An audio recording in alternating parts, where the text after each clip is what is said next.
Best varicose veins చికిత్సనే పొందండి. నొప్పి లేని చికిత్స కోసం సంప్రదించండి ఎబిస్ హాస్పిటల్. నమస్తే అమ్మా. నమస్తే అమ్మా. అమ్మ, పూజ ఉదయం చేస్తాము, సాయంత్రం పూట కూడా దీపం పెట్టుకునే అలవాటు కొంతమందికి ఉంటుంది. ఏ సమయంలో చేస్తే ఎక్కువ ఫలితాన్ని ఇస్తుంది? దాంతోపాటుగా ఇంట్లో ఎవరు చేయాలి? ఆ ఇంట్లో ఉన్నటువంటి ఆ స్త్రీ చేయాలా, లేకుంటే పురుషు అంటే ఆడవారు చేయాలా, మగవారు చేయాలా? అసలు మనకి శాస్త్రం ఏమైనా చెప్పిందా దీనికి సంబంధించి? మీరు మొదట అడిగిన ప్రశ్నకి శాస్త్రం దాకా అక్కర్లేదమ్మా. ఆ, మనం ఆలోచిద్దాం. భోజనం పొద్దున చేయాలా, సాయంత్రం చేయాలా? మధ్యాహ్నం చేస్తాము, నైట్కి అంటే పొద్దున. మధ్యాహ్నం అంటే పొద్దున. పొద్దున్న పొద్దున చేస్తాం, సాయంత్రము రాత్రి చేస్తాం. రాత్రి చేస్తాం కదా. కదా, పూజ కూడా అంతే. 2 పూట్ల చేయాలి. అయితే పొద్దున ఎక్కువగా బరువుగా తింటాం, ఆ, సాయంత్రం తేలిగ్గా కొంచెం తింటాం. తేలిగ్గా తింటాం. అమ్మ, ఇందులో అందరూ చేయాల్సిన అవసరం ఉంటుందా? అది చెప్తాను. అందువల్ల తప్పనిసరిగా 2 పూటలా పూజ చేయడం అన్నది పద్ధతి. ఉమ్, అయితే చాలా మంది సాయంత్రం పెద్దగా పూజ చేయరు. ఉమ్, చాలా తేలికగా దీపం పెట్టి ధ్యానం చేయడము, తేలిగ్గా పూజ చేస్తారు. ఓకే. అయినా తప్పు లేదు. ఓకే. ఉదయం అయినా సరిగ్గా పూర్తిగా చేయాలి. అది కూడా నిజంగా మనకి పెద్దలు చెప్పినటువంటిది ఏమిటంటే సూర్యోదయ సమయంలో చేయడం చాలా మంచిది. ఉదయం ఎంత పొద్దున్నే వీలైతే, మరి తెల్లారుజామున కాదు.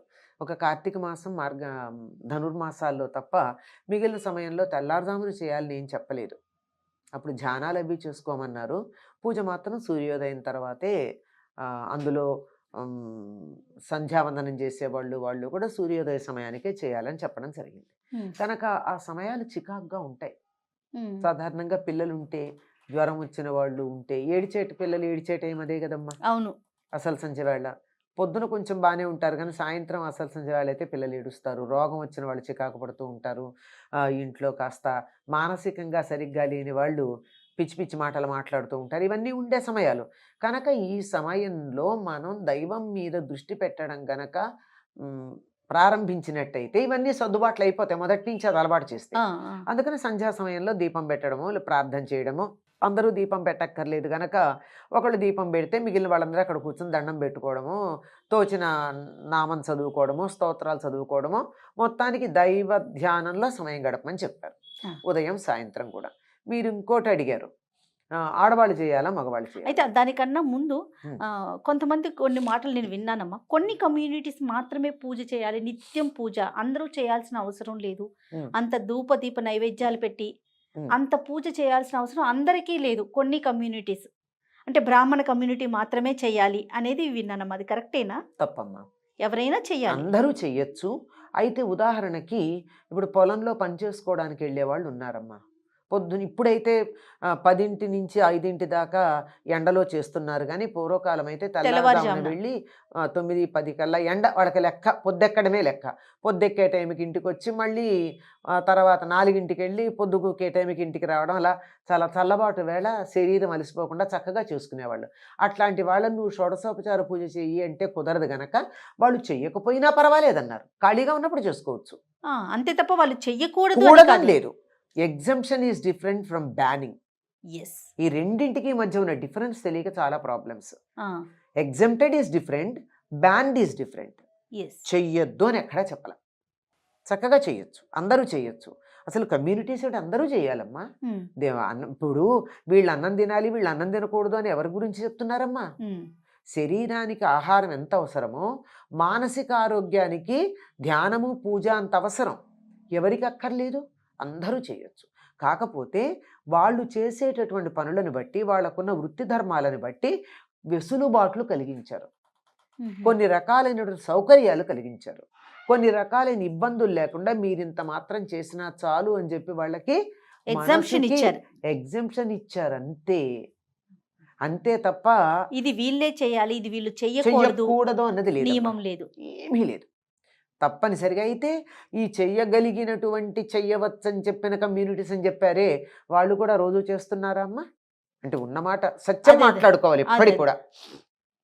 మీరన్న కమ్యూనిటీస్లో ఆ, నిత్యం షోడశోపచార పూజ చేస్తున్నారా?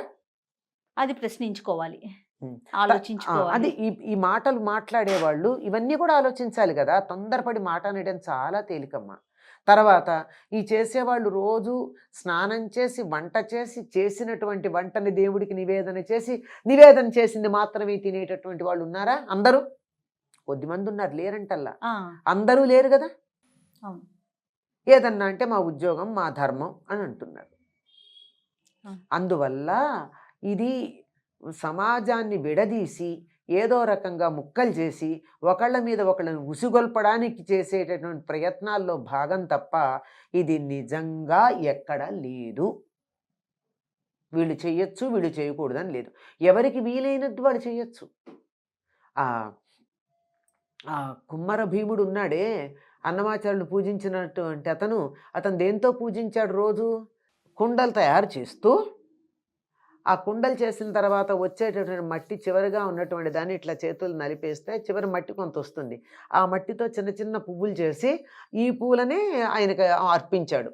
చేసిన పూలని ఆయనకి ప్రత్యక్షమయ్యాడు, ఆయన అవును అనుగ్రహించాడు కదా. అందువల్ల ఎవరికి వీలైనట్టు వాళ్ళు చేయమన్నారు, కానీ ఇట్టాగే చేయాలన్న నియమం అయితే వీళ్ళే ఇది చేయాలనేది అదే లేదన్నమాట.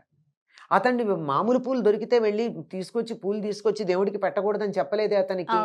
అవన్నీ ఇంట్లో చేస్తుంటాడు. ఇక్కడ కూడా చేస్తూ ఒక పువ్వు చేసి ఈ పువ్వు కూడా ఇస్తున్నాను అని ఉంటాడు. అంత మాత్రాన ఎవరిని వద్దని చెప్పలేదు, అందరూ చేయొచ్చు. చెయ్యకూడని పరిస్థితులు ఉన్నాయి. అంటే అశౌచం వచ్చినప్పుడు అట్లాంటప్పుడు చెయ్యొద్దన్నారు తప్ప అది ఎవరైనా పాటించాలి, అది ఎవరికైనా పాటించాలి. వీళ్ళు వాళ్ళు అన్నటువంటి భేదం లేదమ్మా. ఒక్కటి గుర్తుపెట్టుకోవాలి, చాలా సందర్భాల్లో మళ్ళీ మళ్ళీ మళ్ళీ మళ్ళీ చెప్తాను, నేను ఎన్నిసార్లు చెప్పమన్నా చెప్తా. సనాతన ధర్మంలో మనుషుల్ని ఈ రకంగా విభజించిన పద్ధతి లేదు. వారి వారి వృత్తి ధర్మాలు, మానసిక పరిస్థితులు, శారీరక పరిస్థితులు, ఆర్థిక పరిస్థితులు వీటన్నింటినీ కూడా పరిగణనలోకి తీసుకుని ఇది వీరికి ఉపయోగం, ఇది వీరికి ఉపయోగం కాదు అని చెప్తున్నారు. లేదు నేను దాన్ని అధిగమిస్తానంటే ఎవరు కాదనలా. అంతే తప్ప నో వన్ ఈజ్ బ్యాండ్. కొన్ని ఉన్నాయి, వీళ్ళు పనికిరారు అని చెప్పినటువంటి వాళ్ళు కమ్యూనిటీ ప్రకారం లేదు, వాళ్ళు చేసే పనులను బట్టి ఉంది. చేసిన పనులను బట్టి ఉందే తప్ప కమ్యూనిటీ ప్రకారం కాదు. అంచేత ఇట్లాంటిది లేదు, ఈ సోషల్ బ్యానింగ్ అన్నది లేదు. మీరు ఇంకొకటి అడిగింది ప్రధానమైనటువంటిది, ఆడవాళ్ళ మగవాళ్ళ. పూర్వకాలం శుభలేఖలు ఎట్లా ఉండేవమ్మా? శుభలేఖ అంతా రాసిన తర్వాత పైన ఏమనుండే, ఎవరి పేరు మీద ఇచ్చేవారు? ఇంటి పెద్ద ఎవరుంటే వాళ్ళ పేరు మీద ఇచ్చేవారు. శ్రీ అని చెప్పి వాళ్ళ పేరు మీద, శ్రీ సహకుటుంబ వారు కుటుంబ సభ్యులందరూ, అంతే తప్ప మిసెస్ అండ్ మిస్టర్ అని కానీ, మిస్టర్ అండ్ మిసెస్ అని కానీ, XYZ అని కానీ వీళ్ళందరివి ఉండేవి కాదు. కనుక ఎవరు ఇంటికి యజమాని ఎవరు అంటే, ఎవరు యజ్ఞం చేస్తారో అతడు యజమాని. అంటే పూర్వం యజ్ఞం అంటే బ్రహ్మాండంగా జంతువులు తీసుకొచ్చి అంతంత ఆర్భాటం చేయడం కాదు, రోజు ఇంట్లో హోమం చేయడమే. అగ్నికార్యం ప్రతి వాళ్ళు చేసేవాళ్ళు పూర్వం. అలాంటి చేసేటటువంటి చోట ఎవరు చేస్తారో వాళ్ళే చెయ్యాలి ప్రధానంగా అని. కనుక ఇంటికి శుభలేఖ ఇచ్చేటప్పుడు ఒకళ్ళ పేరు మీద ఇచ్చారే, అట్లాగే పూజ ఒకళ్ళు చేస్తే సహకుటుంబానామని చెప్తారు. కనుక ఆయన కుటుంబం అంతా అందులో వచ్చేస్తుంది. కనుక ఇంట్లో ఒక్కరు చేస్తే, ఇంటి యజమాని ఎవరో వాళ్ళు చేస్తే చాలు. ఆ యజమాని అన్న పదంలోనే ఈ ఇంట్లో ఈ అగ్నికార్యం, పూజ ఇత్యాదులన్నీ నేను చేస్తాను అన్నవాడికి యజమాని అని పేరు. ఆయన చేస్తే చాలండి. పూజ నిజానికి మగవాళ్ళే చెయ్యాలి. ఈ కాలంలో ఆడవాళ్ళకి వంటింటితో పాటు పూజ గృహం కూడా ఇచ్చేసి సుఖపడిపోతున్నారు మగవాళ్ళు. కాకపోతే నియమాలు మాత్రం చెప్తారు. ఆడవాళ్ళు తులసి కొయ్యకూడదు, ఆడవాళ్ళు గంట కట్టకూడదు, ఆడవాళ్ళు అది చేయకూడదు, ఆడవాళ్ళు ఇది చేయకూడదు. ఓకే ఒప్పుకుందాం, వాళ్ళు చేయకూడదు. చాలా సంతోషం వాళ్ళని చెయ్యొద్దంటే. మీరు చెయ్యండి, వాళ్ళు మానేస్తారు. ఏమ్మా? అవునమ్మా. వీళ్ళు చేయకపోతే కదా వాళ్ళు చేస్తున్నారు. పూజ నేను చేస్తానని ఆయన కూర్చుంటే గంట ఆయన కొడతాడు. ఎందుకు కొట్టాలి? అదే ఆయన పోబట్టే కదా. లేకపోతే గంట కొట్టడానికి పిలుచుకురావాలా? అదే కదా. మరి ఆడవాళ్ళు ఏం చేయాలి? ఆడవాళ్ళు అమరిస్తే చాలు, పూజకి సంబంధించి అన్ని అమరిస్తే చాలు. వీళ్ళకి ఏదన్నా జపాలు చేసుకోవచ్చు, స్తోత్రాలు చదవచ్చు, అన్ని రకాలు చేసుకోవచ్చు. అదే దీపం ఉంది అక్కడ, ఆ దీపం ఉన్న చోటే అదే అగరొత్తులు ఉన్నాయి, అన్నీ ఉన్నాయి. ఆ ఉన్న చోట కూర్చుని వీళ్ళు ఇంట్లో ఆడవాళ్లే కాదు, పిల్లలు పెద్దలు, ఓ కుటుంబంలో ఇవ్వాళ్ళంటే ఇద్దరు ఒంటికాయ సుంటు కొమ్ముల్లాగా ఉంటున్నారు, కానీ ఓ 25 మంది ఉండేవాళ్ళు కదా.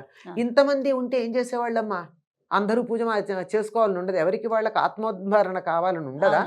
అంచేత ఇంటికి పెద్దెవరో వాళ్ళు పూజ చేస్తే మిగిలిన వాళ్ళందరూ అక్కడికి వచ్చి వాళ్ళు చేయవలసినటువంటివన్నీ స్తోత్రాలు అవన్నీ అక్కడే చేసుకుంటారు, అదే పూజాగృహంలో చేస్తారు. మళ్ళీ ఇంకో దీపం పెట్టడం అలాంటివి చేయరు, మళ్ళీ ఇంకో నైవేద్యం పెట్టడం, మళ్ళీ ఇంకొకటి అన్నీ సెపరేట్గా చేయడం ఉండదు. ఆయన చెప్పేశాడు కదా, ఒక ఆయన మొత్తం అందరికీ ఒక సంకల్పం చెప్పేశాడు కదా, సహకుటుంబానం అంటే. మళ్ళీ నువ్వు వేరే సంకల్పం చెప్పుకుంటే ఈ కుటుంబంలో సభ్యులు కారా మీరు? నేను చెప్తూ ఉంటాను, చాలాసార్లు చెప్పాను. ఎక్కడ దేవాలయాలకు వెళ్ళి పూజ చేయించుకుంటూ భర్త పేరు భార్య పేరు చెప్పి సహకుటుంబానం అని చెప్పిస్తారు. అంటే భార్య కుటుంబం వేరు, భర్త కుటుంబం వేరు అనమాట. మరి విడిపోకుండా ఆ దేవుడు అనుగ్రహం వల్ల విడిపోతున్నారు. సహకుటుంబానం అంటే సరిపోతుంది. పిల్లల పేర్లు, అందరి పేర్లు వీళ్ళు చెప్పించుకుంటున్నారు, వాళ్ళు చెప్తున్నారు, బాగా శాస్త్రోక్తంగా చేస్తున్నారని తెలిసేటట్టుగా వాళ్ళు అడిగి చేపిస్తున్నారు. దానివల్ల నిజంగా ఆ దైవానికి అక్కడ శక్తి ఉండి ఆ మాట ఉచ్చరించేటటువంటి ఆయనకు ఉపాసనా బలం ఉంటే దాని కారణంగా కుటుంబాలు విడిపోతున్నాయి అంటూ ఉంటాను నేను. ఇది చెప్పకూడదు, ఒక్కళ్ళే ఎప్పుడు చెప్తారు, ఇది శాస్త్రం దాకా వెళ్ళకుండా, ఇది శాస్త్రం చెప్పిన మాట. ఇంకా మామూలు వ్యవహారాలు ఏం చెప్తారంటే, మామూలుగా ఇల్లు కలిసి అందరూ కలిసికట్టుగా ఉండడానికి ఒకే పూజ గది ఒకే వంటిల్లు ఉండాలి. ఎవరికి వాళ్ళకి విడిగా వండుకుంటూ ఉంటే వేరు కుటుంబాలు ఉన్నట్టే. సత్రంలో ఆ పక్కన ఒక పొయ్యి పెట్టుకుని ఒకడు, ఈ పక్కన పొయ్యి పెట్టుకుని ఒకడు వండుకున్నట్టు ఒకే కప్పు కింద ఉన్న వీళ్ళ వంట వీళ్ళది, వాళ్ళ వంట వాళ్ళది అంటే విడిగా ఉన్నట్టే లెక్క. కనుక ఒక్కళ్ళే ఇంటి యజమాని ఎవరు, ఆయన చేయడానికి వీలు కాలేదు, ఆయన పొరుగురు వెళ్ళారు, ఇంట్లో ఇంకోళ్ళు చేస్తారు, ఇంకొకళ్ళు చేసినా ఒకళ్ళే చెయ్యాలి. ఎవరుంటే వాళ్ళు ఒక్కళ్ళే చెయ్యాలి. లెక్క ప్రకారం అయితే మన శాస్త్రం ప్రకారం మగవాళ్లే చెయ్యాలమ్మా. మగవాళ్ళు చేయలేని పరిస్థితుల్లో ఆడవాళ్ళు చెయ్యాలి. చెయ్యొచ్చు, చెయ్యకూడదని చెప్పలా, గమనించాలి. ఈ మాట ఇప్పుడు మగవాళ్ళు చెయ్యాలి అనగానే వెంటనే ఆడవాళ్ళు చేయకూడదు అని చెప్పేటటువంటి వాళ్ళు, మేమెందుకు చేయకూడదని వాదనకు వచ్చేవాళ్ళు 2 పక్షాలు ఉంటాయి. అలాంటిది ఏమీ లేదు, ఆడవాళ్ళు కూడా చెయ్యొచ్చు. వాళ్ళు ప్రధానం, ముఖ్యంగా ఎవరి డ్యూటీ వాళ్ళు చేయాలమ్మా. ఆ డ్యూటీ చేసేవాళ్ళు లేనప్పుడు ఇంకోళ్ళు వాళ్ళ డ్యూటీ చేస్తారు, మానేయరు. ఎవరు చేసినా అందరికీ వర్తించేటి చేస్తారు, కుటుంబానికంతా ఒకళ్ళే చేస్తారు. లేదు నాకు రాముడు అంటే ఇష్టం, మీరు ఏదో లక్ష్మీనారాయణ పూజ చేశారు, రామాష్టోత్రం చదవలేదు, నేను రామాష్టోత్రం చదువుకుంటా, నేను లక్ష్మీష్టోత్రం చదువుకోవచ్చు, తప్పేం లేదు. కానీ మళ్ళీ దీపం పెట్టి మళ్ళీ ఇంకొక ప్రమిద పెట్టి ఇలాంటివి చేయకూడదు. చేస్తే కుటుంబం విచ్ఛిన్నం అవ్వడం అక్కడే మొదలు. రైట్ అమ్మా, సంతోషం. నమస్తే అమ్మా.